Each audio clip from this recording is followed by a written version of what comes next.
Welcome to the home of the DIY movement, where we build stuff and paint things.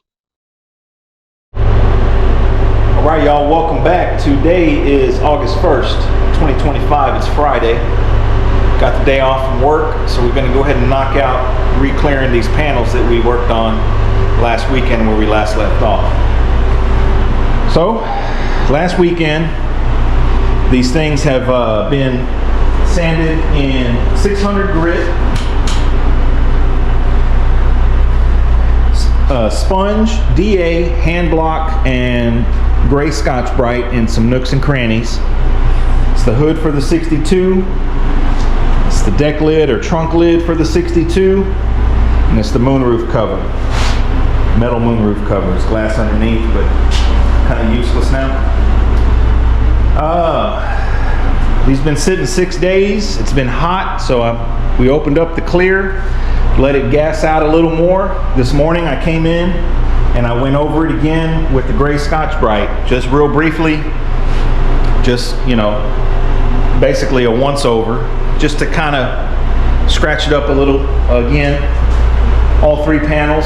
Then I cleaned it with wax and grease remover, solvent based, and wiped it down with a tough cloth. You guys seen it before. I can post a picture or whatever of the box, kind of lint-free rag.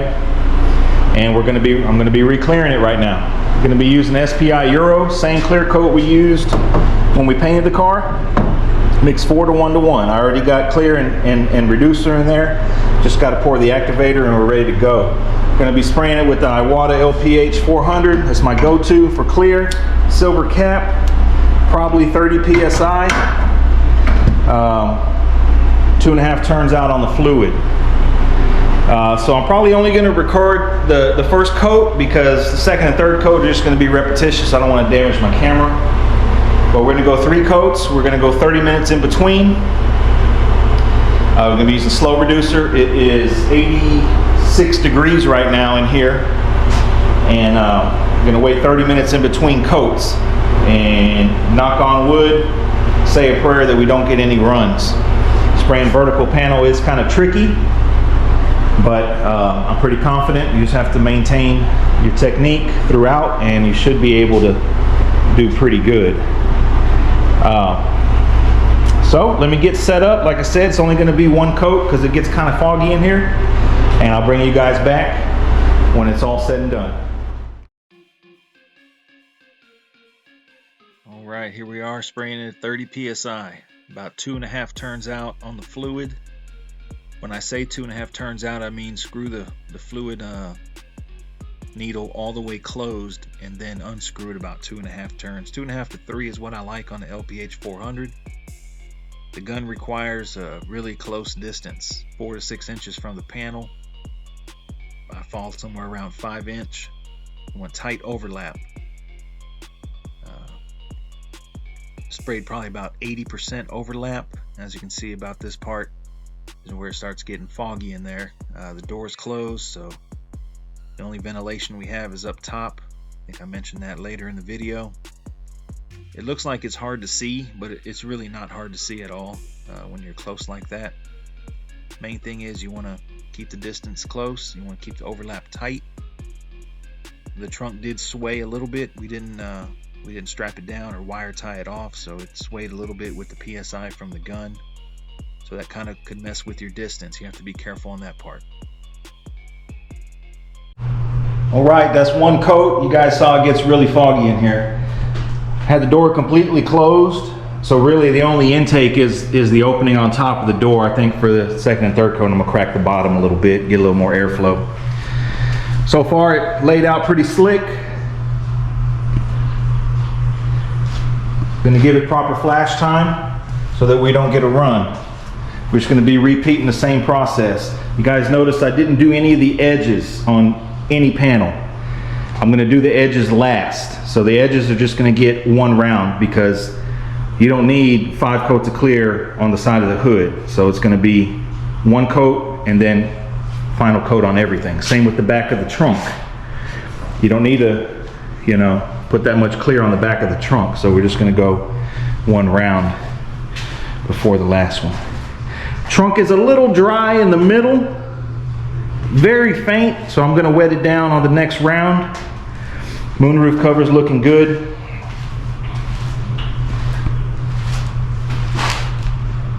So far so good. We got about 10 more minutes of flash time here before the next round. All right, second coat, put on the chest plate. I had to edit out because it's kind of weird wearing the chest plate. You don't really know where the camera's aimed, so I just edited some clips here. But you can see the clear landing on the panel. You want fine atomization of the clear. So 30 psi is good.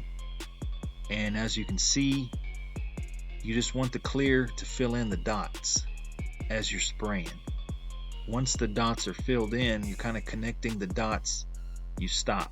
Well, not stop, but you move on to your next pass. And you just repeat that same process throughout. You can see right there at the bottom of the fan, the dots are getting filled in. That's a tight overlap. That's probably 90% overlap. The finer the dots, the smoother the finish is what I've learned. Sometimes I remember when I was spraying, I wasn't up in the PSI high enough. You're getting big droplets, and then you end up with a finish that kind of looks like a golf ball texture. I like the fine droplets, and all you're doing is connecting the dots. You want to maintain steady overlap and steady gun distance. That is the key, and actually having the panel secure to where it's not swaying back and forth, because as it sways back and forth with the PSI of the gun, that's messing with your distance to the panel. So as it's swaying, you can have anywhere from a 4-inch gun distance to a 7 or 8-inch distance, and that's a whole different ball game. You're gonna get dry spray, or not necessarily dry spray, but orange peel or texture. Here it is on the deck lid. You can see we're just filling in the dots. Tight overlap, close gun distance. This is what the Iwata calls for. Now, if you're spraying with a different type of gun, you know, that's a whole different animal. But I recommend getting a good quality gun, learning the gun, and sticking with the gun, and sticking with the product. If you start switching guns and switching products, trying different, you really never can hone in on where you struggle at. But if you stick with the tools, the same spray gun, the same clear coat, the same mixture, you can really dial it in and perfect your craft. Also want to mention that I believe the LPH 400 it calls for a real deliberate application. You see how slow I'm moving, slow and steady.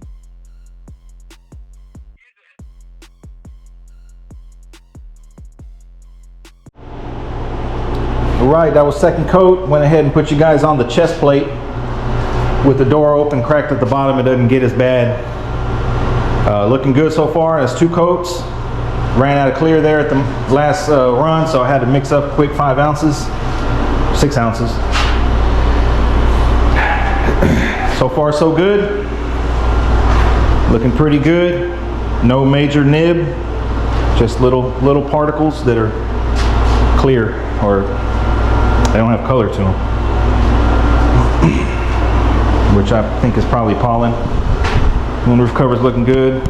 Give you guys a close-up once it's all said and done. I'm gonna wait about 20 more minutes. I got my clear mixed up already. Got enough, hopefully don't run out the next round. So let's go third round.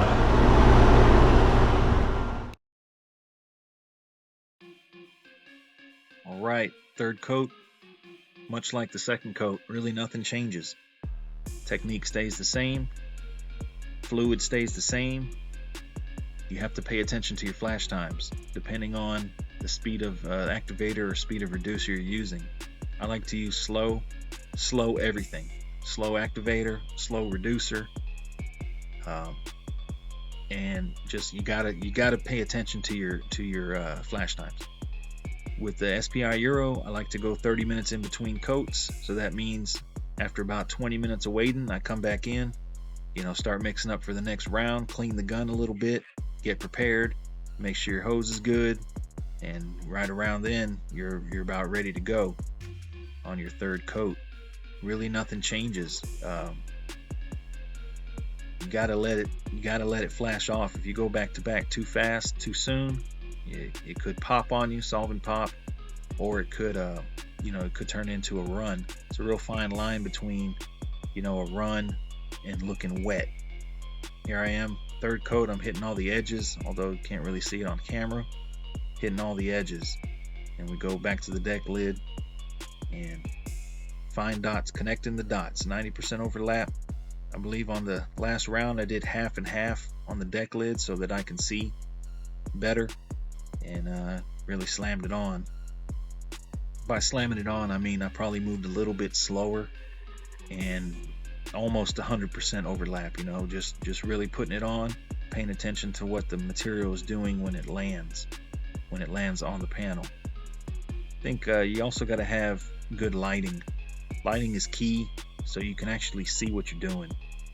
Without lighting, you're kind of relying on muscle memory, and you're just kind of shooting in the dark. But getting the bottom of the deck lid here. Overall, I believe each coat was about 20 ounces. I mixed up a little bit more for the last coat because I knew that I was going to go heavy on it, and I end up having about 3 ounces left over out of the whole job, which isn't bad. That's not bad for the amount of waste, 3 ounces. It took about 20 ounces each round for this, so if you break that down, it's probably like 7 for the hood, or 8 for the hood, and 7 for the deck lid, and 5 for the moonroof cover, or something like that, somewhere around there. Good rule of thumb is 8 ounces per panel when you're talking about a hood or a trunk, when you're mixing your material. So here we are. This is the finished product. This is 3 coats. You guys remember in the wet sanding video I said whenever we hang these panels we may get 3 nibs on the whole job, and I believe that's about what we got. We might have got 4. Overall, real clean finish spraying vertical panels like this. Paying attention to which way your airflow is in your garage. So like this, how I have them hung, all the air is hitting the back of the panels. So the front of the panels, which we're spraying, is going to be the cleanest. Moving on to the deck lid. Really like the SPI Euro Clear. I like it because you can mix it with any speed activator and reducer, so you can go medium activator, slow reducer. You can really dial it in for whatever temperatures you're spraying in. Ended up being about 90 degrees by the time I was done spraying these. 30 minutes in between coats turned into about an hour and a half, almost 2 hours of spray time, or wait time I should say. Anyways, hope you guys enjoyed this video. Glad this is done. We're going to move on to the fenders next, and we're going to start wet sanding the shell of the car. Y'all stay tuned for more work, and as usual, thanks for watching.